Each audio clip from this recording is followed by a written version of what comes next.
So hello बच्चों, ये video आपके लिए इसलिए ज्यादा इंपॉर्टेंट है क्योंकि बोर्ड एग्जाम्स में आपको ज्यादातर लगता है कि सबसे ज्यादा क्वेश्चंस अगर फिजिक्स में जो आते हैं वो डेरिवेशन से रिलेटेड आते हैं। बाकी सारी चीजें जो है इनका वेटेज इतना बोर्ड एग्जाम्स में नहीं रहता है। तो चलो कुछ मिथ्स हैं जो इस वीडियो के अंदर मैं आपको क्लियर करूंगा और आपको ये जानना जरूरी है ताकि आपके बोर्ड एग्जाम्स में अच्छे परसेंटेज बढ़ सके। सेम इस पैटर्न से ही आप दूसरे सब्जेक्ट्स के लिए भी कंपैरेटिव स्टडी कर सकते हो। देखते हैं बच्चों, स्मार्ट स्टडी लिखा गया है, बस इतने से ही बात नहीं बनती है। देखो, अगर आप एचएससी बोर्ड का पेपर देखोगे, मैं ये सब चीजें इसलिए बोल रहा हूं क्योंकि पिछले 7-8 सालों का पेपर एनालिसिस किया है और पिछले 2 सालों से मैं टीच कर रहा हूं। तो इसके अंदर मुझे ये समझ में आया कि फिजिक्स का पेपर जो है सिर्फ ऐसा नहीं है कि सारे इंपॉर्टेंट क्वेश्चंस डेरिवेशन से ही आ जाते हैं। कुछ पेपर पैटर्न है जो फिजिक्स के अंदर बार बार आ रहा है और उस तरह से आप स्टडी करोगे तो आपकी स्टडी इफिशिएंटली बहुत ज्यादा होगी, स्कोर अच्छा होगा और आप कम टाइम में भी अच्छी प्रोडक्टिविटी ला सकते हो।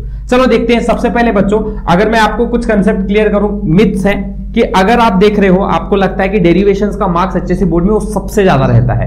ऐसा नहीं है बच्चों। अगर आप देखोगे तो मैं यहां पे आपको क्लियर कर दूं, बोर्ड एग्जाम्स में हर एक परसेंटेज वाइज इन क्वेश्चंस, ये क्वेश्चंस आते हैं। डेफिनेशंस कुछ परसेंटेज में रहता है, सेम डेरिवेशंस का भी कुछ परसेंटेज होता है। पूरे बड़े बड़े डेरिवेशन सारे के सारे नहीं आते हैं, कुछ परसेंटेज में आते हैं वो। और डिस्टिंग्विश, इसका भी अपने आप एक अलग क्वेश्चन आता है, ठीक है, डिस्टिंग्विश। फिर इसके बाद इसमें डायग्राम्स भी आते हैं जो बोर्ड एग्जाम्स में आपको पूछे जाते हैं। देन इसके साथ और अगर आप देखोगे तो आपके न्यूमेरिकल सेक्शन का भी एक अलग वेटेज होता है जो कि बहुत इंपॉर्टेंट है।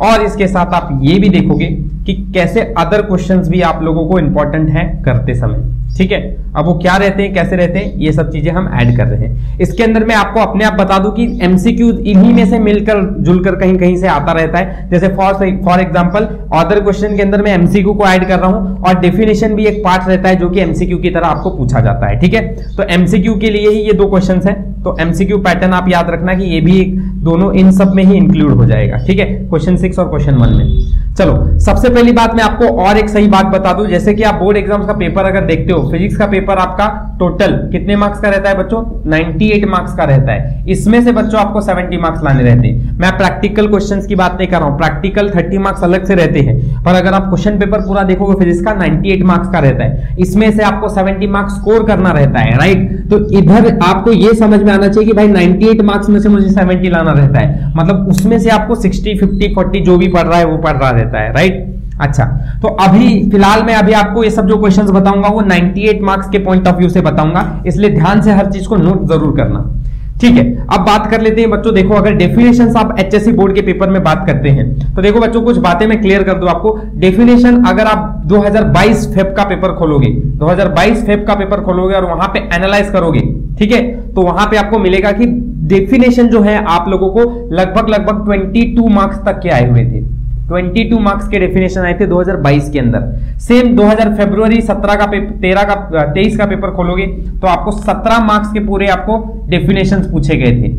अगर डेफिनेशंस का वेटेज इतना है तो आप डेफिनेशंस के पीछे पहले पढ़ो, इसकी प्रिपरेशन अच्छी तरह से करनी है। देखो, डेफिनेशंस आप लगभग एवरेजली किसी भी साल के पेपर का एनालिसिस करोगे तो 20 मार्क्स तो आप यहां से ही मान के चलो कि डेफिनेशंस का वेटेज एमसीक्यू लेकर, 1 शॉट आंसर लेकर या फिर छोटे क्वेश्चंस लेकर, जैसे क्वेश्चन नंबर 2 में या क्वेश्चन नंबर 3 में आपको डिफाइन करने को बोलते हैं कि define magnetization, define magnetic movement, define magnetic intensity.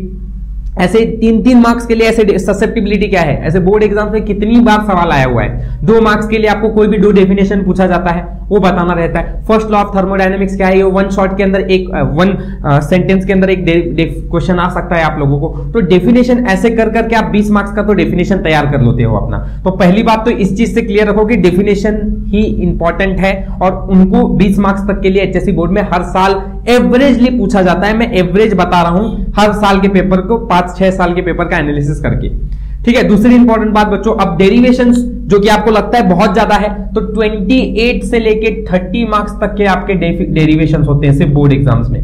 बड़ा वेटेज है, मैं मानता हूं, लेकिन ऐसा नहीं कि सारा का सारा इस पे डिपेंडेंट है, ठीक है। आगे चल के ये भी जरूर बताऊंगा कि कौन से डेरिवेशंस है, किस तरह के डेरिवेशंस जो आते हैं, ठीक है। अगर आपको इन सब के बारे में डिटेल ही वीडियो चाहिए, ठीक है, तो कमेंट सेक्शन में बताओ, सारे इंपॉर्टेंट मैं डेरिवेशंस ये सब निकाल कर बताकर आपको डिटेल एक वीडियो बना दूंगा, ठीक है। अच्छा, और इसके लिए आप चेक भी कर सकते हो, मैंने बहुत से इंपॉर्टेंट डेरिवेशंस का आपको इंपॉर्टेंट वीडियो बना के रखा हुआ है important questions in each and every chapter. इसके लिए पार्ट 1 और पार्ट 2 बनाया है, डिस्क्रिप्शन बॉक्स में लिंक है, उसको चेक कर लेना या मेरे चैनल पे सर्च कर लो, आपको ऊपर दिख जाएगा वीडियो। ठीक है, चलो अगला आता है अपना डिस्टिंग्विश रिलेटेड। तो डिस्टिंग्विश बच्चों अगर आप एचएससी बोर्ड के अंदर देखो तो आपके 4 से 6 मार्क्स तक के डिस्टिंग्विश रहते हैं। 4 से 6 मार्क्स तक के, मतलब 4 से 6 मार्क्स आपका डिस्टिंग्विश का हो गया। इस बात में ये भी एक क्लियर कर दूं बच्चों, अगर आप डेरिवेशंस पे बात कर रहे हो तो टोटल पेपर अगर आपका 98 मार्क्स का है तो 28 मतलब 1/3 पार्ट जो है फिजिक्स के अंदर डेरिवेशंस का रहता है। आउट ऑफ 98 में से आपको 28 मार्क्स तक के डेरिवेशंस पूछे जा रहे हैं। ठीक है, तो एक बड़ा वेटेज है, लेकिन हाँ इसके अलावा भी बहुत कुछ मैटर करता है। आ जाओ डिस्टिंग्विश के ऊपर बात करता हूं बच्चों। डिस्टिंग्विश 4 से 6 मार्क्स का है, बहुत ही कम डिस्टिंग्विश है, ऐसा नहीं है बहुत ज्यादा डिस्टिंग्विश नहीं है। जैसे फर्स्ट चैप्टर में है, देन आपका सुपरपोजिशन ऑफ वेव के अंदर मिल जाएगा, मैग्नेटिक मटेरियल मिल जाएगा, बहुत कम जगह डिस्टिंग्विश है, इनको आसानी से कर सकते हो। ठीक है, कैसे डिस्टिंग्विश आपको चाहिए रहेंगे, फिर बोल रहा हूं अगर आपको डिटेली वीडियो चाहिए कि कौन से डिस्टिंग्विश है, कमेंट सेक्शन में कमेंट करो, मैं इसके ऊपर डिटेल एक वीडियो बना दूंगा। ठीक है, चलो डिस्टिंग्विश हो गया। डायग्राम के बारे में बात कर लेते हैं बच्चों। डायग्राम जो आपके एचएससी बोर्ड के अंदर देखा जाए तो डायग्राम का वेटेज लगभग 7-8 मार्क्स तक का रहता है। ठीक है, 7-8 मार्क्स तक का रहता है। अब इस डायग्राम को थोड़ा मेरी बात ध्यान से सुनना, समझना। 7-8 मार्क्स का मतलब ऐसा है कि जैसे डेरिवेशन के अंदर आप लोगों को क्वेश्चन आता है और डायग्राम ड्रॉ करने को बोला जाता है। जैसे for example draw a neat label diagram of moving coil galvanometer and give its expression, ऐसा सवाल रहा तो मूविंग कॉइल गैल्वेनोमीटर को आपको एक्सप्लेन करना है। ठीक है, एंड उसके साथ साथ आपको उसका डायग्राम भी बनाना है। तो ये डायग्राम 2 मार्क्स के लिए आ जाएगा और उसका एक्सप्रेशन या फिर उसको एक्सप्लेन करने के लिए 2 मार्क्स रहेगा। ऐसे 4 मार्क्स का या 3 मार्क्स का सवाल बनता है। तो डायग्राम डेरिवेशन के अंदर का ही पार्ट है, वो ऐसा कंसिडर कर रहा हूं मैं। ऐसे डायरेक्ट कभी भी सवाल नहीं पूछा जाएगा कि डायग्राम डायरेक्ट वो आ रहा है।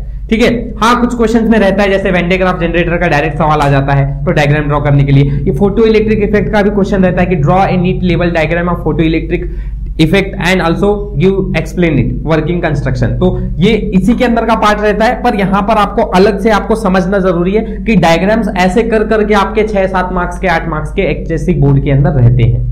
ठीक है, स्ट्रेट फॉरवर्ड कोई भी डायग्राम बनाने के लिए सवाल नहीं पूछा जाता है, ये समझना जरूरी है ना। चलो आगे आते हैं बच्चों न्यूमेरिकल सेक्शन, जो कि अगेन एक बहुत बड़ा पार्ट है। 35 से 36 मार्क्स तक के आपके न्यूमेरिकल्स रहते हैं एचएससी बोर्ड के अंदर। इस नंबर को आप इग्नोर नहीं कर सकते। बहुत से न्यूमेरिकल में आपको वीडियो बना के रखा हूं, आगे इस साल के लिए भी बनाने वाला हूं। बहुत से न्यूमेरिकल, जैसे आप मैकेनिकल प्रॉपर्टीज ऑफ फ्लूइड में देखो तो वर्क डन का न्यूमेरिकल हर साल एचएससी बोर्ड में पूछा हुआ है, एंड मैंने इसके ऊपर एक वीडियो बना के रखा हुआ है, उसको चेक जरूर कर लेना। डिस्क्रिप्शन बॉक्स में उसका लिंक स्क्रॉल करोगे तो मिल जाएगा। ठीक है, चलो तो इस तरह से आप लोग अगर देखोगे ना बच्चों तो लगभग ये 35 मार्क्स, ये 7 मार्क्स, 42 प्लस 6 इज 46 प्लस इसको 30 माना तो 56, 76, 66 एंड 76, 2 मार्क्स कम करो, 74 प्लस 20 इज 94। तो 94 मार्क्स तक के तो लिए लगभग ये मैंने बता दिया। बाकी अदर क्वेश्चन अगर आप देखो, अगर ये थोड़ा बहुत कम हो रहा है, ठीक है थोड़ा कम हो रहा है तो अदर क्वेश्चन कुछ ना कुछ 6 मार्क्स के लिए आ जाएंगे। ठीक है, कम ज्यादा करके मैं बोल रहा हूं कि आप 4 से 6 मार्क्स ये अदर क्वेश्चन के लिए ध्यान में रखो। अदर क्वेश्चन का मतलब जैसे कोई कहीं कुछ रीजन पूछ लिया गया किसी क्वेश्चन में, या किसी क्वेश्चन में आप लोगों को अजीब ही कुछ ढंग से सवाल पूछा गया, या ऐसा हो गया कि एमसीक्यू में इन पैटर्न से रिलेटेड सवाल नहीं है, कुछ अलग ही रिलेटेड सवाल पूछा गया है। ठीक है, तो वो क्वेश्चन जो है वो थोड़ा सा एक्स्ट्रा 4-6 मार्क्स का इसमें आ जाता है। ठीक है, अदर रीजंस का। बाकी इसके अलावा मेन और कुछ नहीं रहता है, पर फिर भी एक चांस ले रहा हूं मैं कि 4 से 6 मार्क्स तक के ऐसे अलग अलग टाइप के क्वेश्चन हो सकते हैं जिसमें हम एक्सपेक्टेशन नहीं कर सकते। और रही बात ऐसे एमसीक्यू जो है ये अदर क्वेश्चन का ही एक पार्ट रहता है। एमसीक्यू जो है ये अदर क्वेश्चन का ही एक पार्ट रहता है, इसको समझना ध्यान से। तो आप अगर टोटल निकालोगे ना बच्चों ऐसे करके तो 98 मार्क्स का पेपर है आपका, पूरा 98 मार्क्स का पेपर है, जो कि मैं आपको पहले ही बोल रहा था। तो अगर आप पढ़ रहे हो तो इस एनालिसिस से, इस पैटर्न से पढ़ने की कोशिश करो। ये समझो कि किस तरह के क्वेश्चंस आप लोगों को करने जरूरी है, किस तरह का कितना वेटेज है किस क्वेश्चन का, सब पढ़ते बैठोगे और इसी के ऊपर विश्वास रखोगे तो ये सारी चीजें छोड़ दोगे। ये बात ध्यान रखना, ऐसे नहीं चलेगा। अच्छे मार्क्स लाने हैं तो इन सब चीजों के ऊपर इक्वली वेटेज ध्यान देना पड़ेगा। ठीक है, और एक बोनस लास्ट में, यहां तक वीडियो को देख रहे हो तो ये समझो कि एक चीज और बताऊंगा। देखो अगर आप एचएससी बोर्ड के पास्ट 6 से 7 साल के पीवाईक्यू जरूर कर लो, अच्छी तरह से कर लो बच्चों। अगर आपको लगता है कि यार मेरा स्कोर इतना अच्छा नहीं हो सकता है, 10 से 20 मार्क्स तो एमसीक्यू दे देंगे, यहां से आप लोग अगर 6-7 साल की पीवाईक्यूज अच्छी तरह से पढ़ लेते हो ना बच्चों, तो आपको बोर्ड में देखने को मिलेगा 32 से 30 मार्क्स तक के पीवाईक्यूज रिपीट होते हैं आपके बोर्ड एग्जाम्स में, रिपीट होते हैं पीवाईक्यूज। और अगर आप ये सही से कर लोगे ना, ये सही से कर लोगे ना, तो आपके 30-32 मार्क्स कहीं नहीं जा रहे हैं बच्चों, ठीक है। पिछले साल का ही पेपर बता रहा हूं, 34 मार्क्स तक के रिपीटेड क्वेश्चन आए थे एचएससी बोर्ड के अंदर, जो पिछले 5 से 6 सालों के अंदर क्वेश्चन थे उसी के तरह के क्वेश्चन आपको मिले थे, ठीक है। ऐसा ही सेम आप लोग पिछले साल वाले भी पेपर एनालिसिस करोगे तो आपको दिखेगा कि 30 मार्क्स तक का कुछ तो पेपर रिपीट हुआ था। अब इन चीजों को अगर आप अच्छी तरह से समझ लेते हो और क्वेश्चंस को 6-7 साल के अच्छी तरह से पढ़ते हो समझकर, ठीक है, तो आपको 30 मार्क्स आपके कहीं नहीं जा रहे हैं। इतना तो कर ही लेना है आप लोगों को, अगर आप लोगों को ये सारी चीजें शुरुआत में ऐसा लग रहा है कि बहुत डिफिकल्ट है, और बाकी अगर आपका स्कोर अच्छा हो रहा है तो ये मार्क्स आपके और मार्क्स बूस्ट करने की तरफ हेल्प करेंगे, ठीक है। आई होप सो ये वीडियो आपको समझ में आया होगा। इन पैटर्न के साथ आप स्टडी करोगे अच्छी तरह सर, और बाकी आप लोगों को जो भी डाउट है आप मुझे कमेंट सेक्शन में पूछ सकते हो। थैंक यू फॉर वॉचिंग, मिलते हैं बच्चों अपने नेक्स्ट वीडियो।